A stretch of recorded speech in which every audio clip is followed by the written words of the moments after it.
Welcome back, all my subscribers, friends who subscribe, and followers here on YouTube, which mainly is all subscribers. Uh, yeah, so today is Wednesday, July 11th, and I was going to do a video yesterday. I've said this several times, but after working four straight days and sometimes not getting off until like 10, not working up to 10, 11 hours, gets a little tired. But basically today is just going to be a movie review. I do plan on doing another video tomorrow. The movie review today is, I'm kind of surprised I've never done a review on this. I think I've showed part of my collection in videos prior to this. But this is a movie by David Cronenberg. I have two different copies of this movie. The first was the DVD that got originally released, and the second was the Criterion collection that came with the DVD, and it also has a Blu-ray. I'm going to show you the first one, my first DVD, and that is Scanners.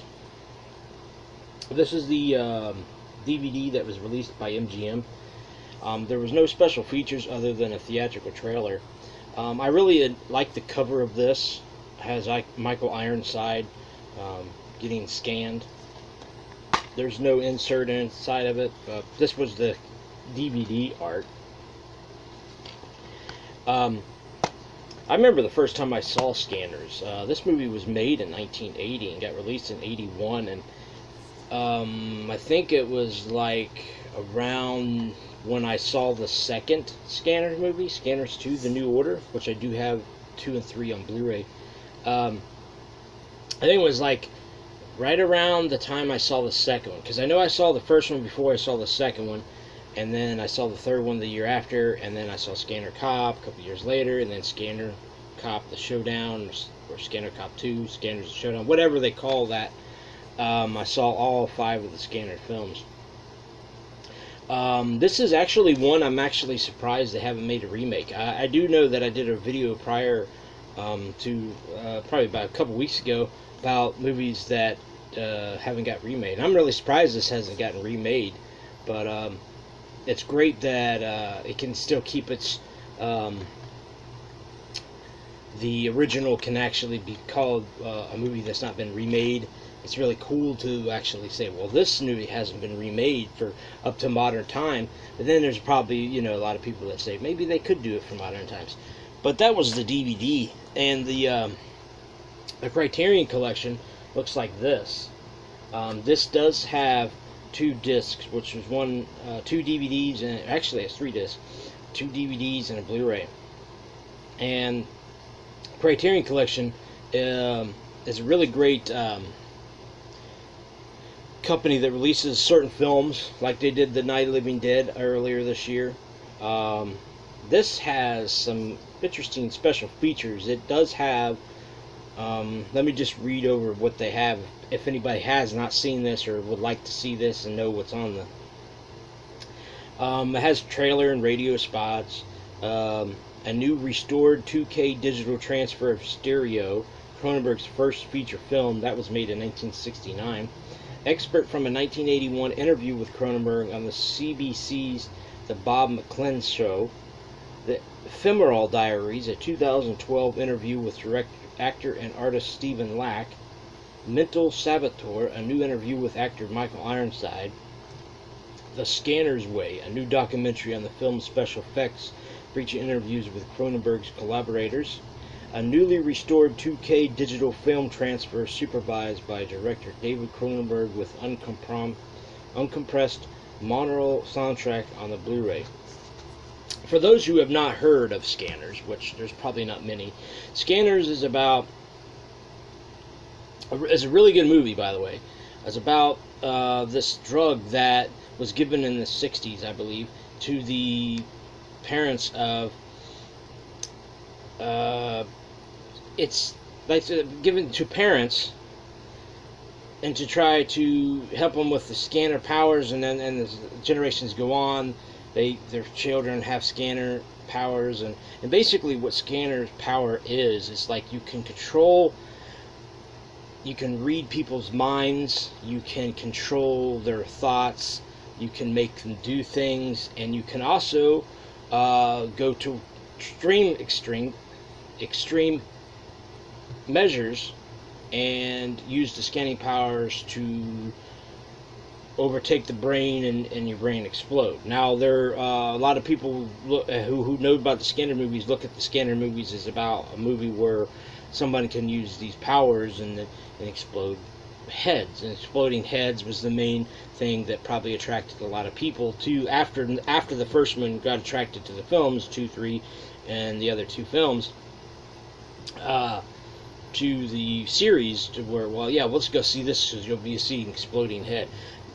Right, that is part of this mystique and curiosity and the interesting part of Scanner's movie, but that's not exactly what the reason I went and have seen the movies. Now, granted, I do like the blood and the gore, and you see the head explode, and you see the blood splatter all over the wall, or brains come out of the head, but that's just part of the film that gets people interested in seeing something with somebody who has the powers. Now, I do know that around 2000, sometime 5 or 6, they made a movie called A Scanner Darkly, now, which really didn't have anything to do with the Scanners films, but it's that was an interesting movie and into itself.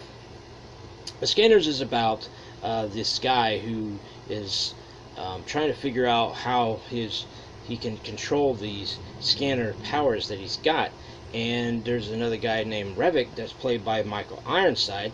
He uses the scanner powers for evil. Now, he's got like a sword like on the middle of his head. Well, he's got like a piece of paper wrapped around with an eye sticking in the middle of his head, and he's just got this bad vibe about him that he's using it for bad. He's one of the guys that uses the guy in the courtroom, or not the courtroom, like in the stage or whatever, and he uses his scanner powers and he blows the guy's head off. The battle at the end when Revik and I think his name was Cameron Vale. Those two battle at the end using the scanner powers that they have, and you're just gonna have to see it to understand exactly what. And I'm not gonna go into detail because I try not to ruin movies for people who haven't seen the film. But if you haven't seen Scanners, definitely check it out. I would rate it a 7.5 out of a 10 on the Richter scale. And for as far as the Blu-ray, the set that I have, I would give it an 8. Now I didn't show you the inside. Let me show you the inside. The inside's got a little bit of different cover art. You've got this art, and then on the back you have this art, and on the inside you have the 2 DVDs and the Blu-ray, and also you have a booklet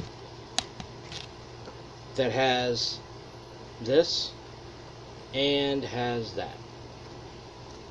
Now the inside is just kind of like talking about the film. It's got the little chapters for the film, and you got the cast, and there's Kim Obrist, that's her, Jennifer O'Neill. There's the scene where you see the head exploding. That's can't quite remember the gentleman's name who plays that part. It just talks about the film and what led up to the film, and it was actually talking about right after the film they were talking about doing a TV series, and kind of didn't happen. But and then there's the doctor, played by the late Patrick McGoohan. There's the doctor in the film. So yeah, that's Scanners. I'm really happy to have both versions, the Criterion DVD and then the Blu-ray, and also have the old DVD. It's nice to have a certain amount of physical media copies of movies, because it's just being the collector in me. Other than the head exploding, there is a lot of other little things in the movie that I enjoy. The one part that I did enjoy is the scene that Cameron goes to see this guy. I can't quite remember his name, but he's played by Robert Silverman, who had played on Prom Night, played on a couple episodes of Friday the series, and played in Jason X. He goes to visit him, and Robert Silverman has always played this kind of like odd character. I don't know if it's in his mannerisms that he acts or whatever, but he always plays this odd character, and he's got this certain thing about him, and he's trying to help him out, and then he reads his mind and tells him what's going on. I also kind of like how they David Cronenberg went from this to go on to direct like the Fly remake, and did Ringers, and Naked Lunch, and Crash, History of Violence. He still I don't think he's directed a movie in a couple years, but he still does the interesting character. Now, prior to this, you may remember him directing the movie called The Brood, which that was a pretty interesting, weird movie. If you've seen a lot of David Cronenberg's earlier films like Rabbit and Shivers, he's got that weird kind of atmospheric mixture of like sex and drugs and just various different things that go on throughout the movies that he's made, and that's really what's made the mystique that David Cronenberg is a really great Canadian director, and well-deserved director. Not too many people can actually say that. There's not too many people that I've known that or talked to that doesn't really think that David Cronenberg hasn't deserved everything that has gotten, and he has. He actually pretty well known director. He also, you may remember him, he actually played in Jason X, and he played in Into the Night with Jeff Goldblum. But yes, going back to the review, Scanners is a really interesting film. It does have its moments where you're trying to figure out exactly what is going on, but as you watch the film and you progress and you see it, you actually understand it a lot more. I do know that another part of the movie, it's not really giving away too much, is Kim Obrist is going to doctor's office and to find out if she's pregnant, and actually she does, and she realizes that her unborn baby has scanner powers too. Anyway, if you enjoyed this video, give me a like, say a comment or two, and I will be doing a video tomorrow. Not sure if it's going to be a review or another in my collection, but yeah, so that was Scanners, the movie review, and my name is Brad Richter, and this is Richter's Reviews, and I'll check you on tomorrow's video. Enjoy your day.